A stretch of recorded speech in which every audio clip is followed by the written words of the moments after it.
ces épisodes, ces deux derniers épisodes de Nanatsu no Taizai viennent donc entièrement se consacrer sur l'introduction du Taizai suivant, du Nanatsu no Taizai suivant, l'un des péchés capitaux. Et je parle donc allez, selon la traduction, c'est le chèvre, le péché le péché de la luxure. Enfin, la chèvre de la luxure, la chèvre ou le mouton, je crois que c'est la chèvre, je sais plus. Enfin, je sais plus exactement, je crois que c'est la chèvre, bref. Donc, il représente Gosser. Donc, Gosser, il représente la luxure, bon, même si ça se voit pas à premier œil, mais croyez-moi que si vous suivez le manga, vous allez vite comprendre pourquoi. Mais en tout cas, les luxures, ce mec, selon la fin de l'épisode, ça représenté par, de manière humoristique, par ses lunettes et ses chaussures, et ses bras mi-relais. Mais détrompez-vous, Gosser est un monstre de puissance et surtout son pouvoir est abusé, et ça, vous aurez un avant-goût de son pouvoir bien assez tôt, et si au début ça vous impressionne pas, croyez-moi que par la suite vous allez être là. Comme moi je l'ai été limite en regardant le chapitre de cette semaine. Mais bon, si vous le suivez pas, suivez le manga. Bref, donc ces deux derniers épisodes nous introduisent Gosser d'une manière bien différente du manga, parce que dans le manga, en fait, bon, je vais vous le dire maintenant vu que, voilà, je pense pas qu'on va l'avoir, mais à la base, Gosser a été retrouvé par un petit garçon et était ultra blessé, et celui-ci l'a sauvé. Et donc du coup, en fait, il n'y avait pas tout ce petit blabla où Gosser était en train de lire des livres à l'armure en soi. En réalité, ce qui se passait, c'est qu'un garçon nommé Melio, Melio machin truc, enfin qui ressemble presque au nom de Meliodas, mais c'est pas Meliodas. C'est un petit garçon en tout cas et qui donc est lié d'amitié à un mec. Alors que Gosser se faisait passer pour un gars appelé Armando. Hein. Et justement, le but au final, c'était que Armando se faisait tuer durant le combat avec les Dawn Roar et tout. Et le truc, c'est qu'au final, Armando se relevait, arrêtait la flèche de la même manière que dans l'épisode, dans l'avant-dernier épisode. Et justement se révéler comme étant Gosser. Mais ici, le truc, c'est que cette partie a été zappée. Alors, c'est pas si mal que ça, même si en réalité, ça donnait quand même un peu de profondeur caractéristique. Un peu de profondeur, pardon, au perso qu'est Gosser, parce que celui-ci, en fait, avait pris l'apparence avait pris l'apparence en tant qu'Armando de quelque chose qui s'approchait beaucoup de la mère du petit, ce qui est bizarre alors qu'en fait, Gosser à la base c'est un mec, mais il a l'allure d'une nana. Hein, et beaucoup de gens se disaient mais c'est une nana Gosser. Bah non, moi aussi j'ai cru que c'était une nana au début la première fois, puis après j'ai vite compris bah non en fait c'est un mec, c'est un mec. Donc c'est un mec et en gros, il avait pris l'apparence qui s'approchait de sa mère, et au final, il disait au revoir, et qu'ils allaient se retrouver ou quoi. Enfin voilà, ça donnait un peu de profondeur légère à Gosser, parce qu'ici, au début, ici, on voit juste, qu'est-ce qu'on remarque sur Gosser, c'est juste quelqu'un qui a pas de sentiments, qui s'exprime bizarrement, qui a une voix, par contre, sa voix, elle est totalement en cohérence avec son perso. Et vous attendiez peut-être à ce que je dise, elle est totalement à chier ou quoi. Et sur un point de vue, si c'était un autre perso, évidemment, j'aurais dit oui. Mais là, forcément, franchement, sa voix va très bien avec ce personnage. Je sais pas d'ailleurs, sa voix me dit quelque chose, mais bon, sa voix me plaît beaucoup. D'ailleurs, la voix de Trader, celui qui porte le masque, est la même voix que Urara Kisuke de Bleach. Pour ceux qui savent pas, la même voix aussi que Roy Mustang d'ailleurs de Full Metal Alchemist si je me rappelle bien. Donc c'est la même voix et moi j'aime beaucoup et d'ailleurs c'est une bonne idée de l'avoir foutu à Trader. D'ailleurs j'espère qu'on le reverra beaucoup rien que pour attendre cette voix-ci. Bref, donc en gros pour le reste de l'épisode, écoutez, c'est un petit combat donc avec l'armure, donc qui à l'intérieur se trouvait donc un chevalier sacré qui n'était autre que le père de Guerra, qui s'appelle donc Dale. Et on voit un petit flashback où celui-ci laisse sa petite fille prendre soin de son petit frère et en quelque sorte nous explique pourquoi Guerra est devenu surtout un chevalier sacré, avec la petite scène où on voit celle-ci tuer les mecs qui se foutent de la gueule du petit, qui l'ont raquetté vite fait d'ailleurs, les connards. Bref, donc pour protéger son petit frère quoi. Et c'est la raison pour laquelle elle a aussi accepté ce power-up.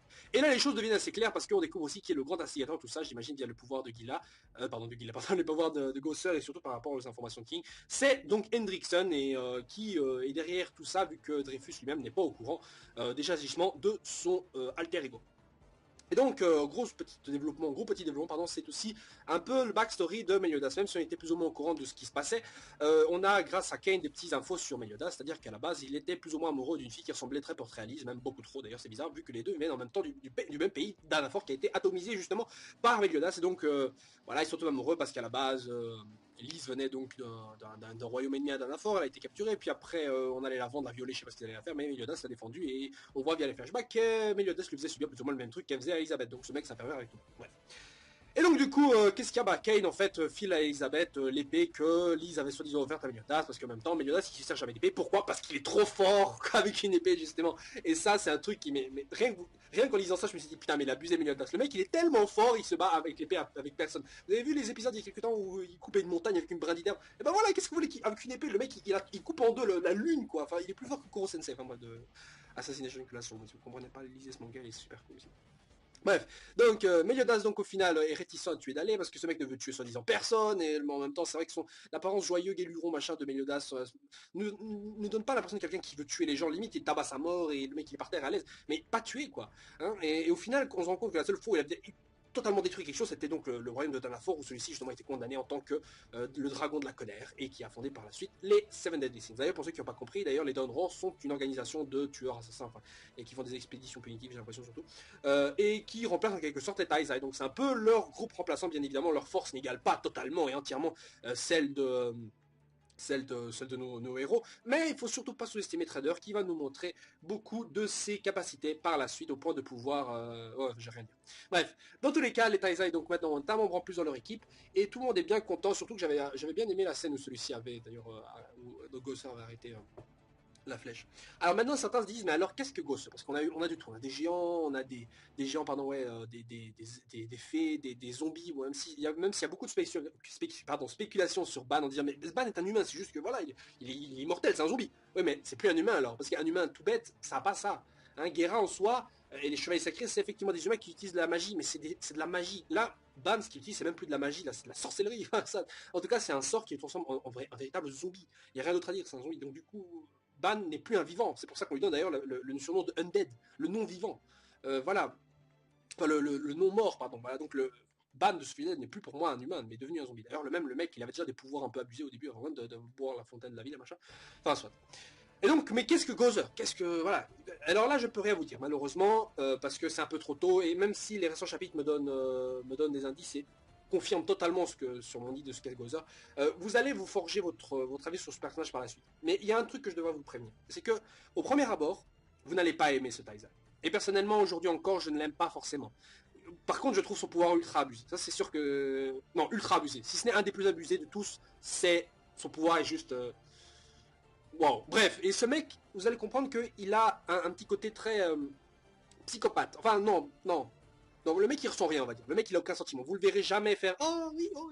Même si vous le voyez sourire de temps en temps, c'est pas un véritable sourire. Le mec il sait pas ce que ça veut dire ami, amour, ami. Le mec il sait pas ce que ça veut dire. Donc vous allez vite pas forcément l'aimer parce que ce mec justement ne dégage rien.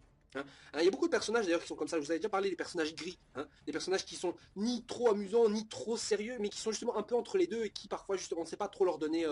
Ils sont un peu parfois c'est des personnages casse-pieds. Genre Ishida, Grey. Et même Sasuke de Naruto. Vous êtes d'accord ou pas d'accord? Moi, franchement, pour moi, c'est des persos qui, au départ, étaient beaucoup trop gris pour moi. Étaient jamais d'un côté ou de l'autre. Même si parfois ils avaient des scènes rigolotes, en général, ils restaient entre les deux. Hein. Ils étaient jamais à fond dans ouais, on va se battre, ou ouais, non, super, machin. Ils sont juste tout le temps entre les deux. Et ça, c'est des persos qui, pour moi, même si c'est un peu logique, c'est normal qu'il y ait des personnages comme ça, pour moi, je les piffe pas trop. Mais lui, là, Gozer, lui, c'est vraiment un truc exagéré. Le mec, il n'y aura rien, vous n'allez pas l'aimer. Je vous dis, vous n'allez pas l'aimer. Et même, vous allez remarquer au fur et à mesure que le mec va pas vraiment s'intégrer dans le truc. Il y aura une sorte d'aura comme quoi les vrais Taizai c'est juste Ban, King, Diane et Meliodas. C'est juste ces quatre là. Parce que c'est vrai que même dans l'opening, vous voyez par exemple même qu'on a révélé à leur Gozer, la scène où à la fin ils sont juste réunis quoi. On voit pas Gozer qui est dans la bande, même si je veux dire l'apparition de Gozer dans l'opening n'est pas de sa race. D'ailleurs concernant cet opening, bon, je le répète encore une fois, mais je préfère le premier et le deuxième, il est cool, il y a des petits passages un peu bizarres, mais on aurait dit un AMV un peu foiré au début. Enfin soit, ça reste cool, pardon. Bref, donc à quoi on peut s'attendre sur les prochains épisodes? Eh ben, vis-à-vis des previews, j'imagine que là on va adapter sûrement la petite scénette où donc la bande commence un peu à vite fait se connaître et vu qu'ils ont l'air un peu bourrés, ils vont, j'imagine, faire la fête. Voilà. Donc qu'est-ce qu'il y a à retenir sur cet épisode? Nouveau Taizai, Gozer, les Dawn Roar qui sont cool et qu'on va sûrement revoir via Trader et surtout que Meliodas enfin peut combattre avec une épée. Oui, parce que Meliodas c'est un peu un tarba, le mec qui combat à main nue et même Ban disait que c'était un peu compliqué de se battre à main nue avec l'armure là et là Meliodas il a une épée et qu'est-ce qui se passe? Il atomise le mec en 2 secondes. Pardon. Et qu'est-ce qu'il y a aussi d'autre à retenir et qui est par contre qui sort un peu de l'esprit des gens et surtout moi aussi la première fois, c'est que on apprend que les chevaliers sacrés visiblement ont l'air de se transformer en monstres quand ils boivent ce truc. Donc c'est le seul truc à retenir. Est-ce que ça va arriver aussi à Gira et les autres Jericho tout ça? Parce que Jericho aussi a entendu et le courant de cette mission un peu bizarre là. Elle a entendu comme quoi ouais Trader il se pose des questions ouais, comme quoi l'armure personne ne doit l'avoir et tout. Parce que visiblement c'est un effet secondaire que Hendrickson et surtout l'autre connard de Helbram ne veulent pas révéler. Donc beaucoup de choses qui vont arriver, on ne sait pas exactement où ça va se diriger, enfin si, moi je sais, vous aussi, si vous lisez les mangas vous savez, mais si vous lisez pas, je vais pas vous faire chier trop longtemps. Mais autant dire que ces deux derniers épisodes sont pour moi très cool, on avance enfin dans l'histoire un peu, on sait pas vraiment où se dirige ni quel sera le prochain arc, mais vous allez avoir une idée, j'imagine dès l'épisode suivant, tellement ça va vite. Et là je trouve qu'ils ont repris, une sorte de, comment dire, de la vitesse d'adaptation des épisodes par rapport au manga a ralenti par rapport à avant. Là où on a adapté putain 6 chapitres en un épisode, là ça va on ralentit un peu, surtout qu'on a supprimé des passages carrément en chapitres pour remodeler un peu pour l'animé, parce que je vous dis il y a le truc de de Gozer qui lit des livres par exemple à l'armure, ça y avait pas, quoi. Ça y avait pas. Bref, sur ce les gens, on se retrouve donc la semaine prochaine pour le prochain épisode de Nanatsu no Taizai, en espérant que vous mettiez entre temps au manga, parce que je vous jure, l'anime il est cool, mais lisez le manga, c'est juste une tuerie quoi. D'ailleurs si vous lisez le manga, bah à tout de suite sur l'autre vidéo concernant les deux derniers chapitres. Zou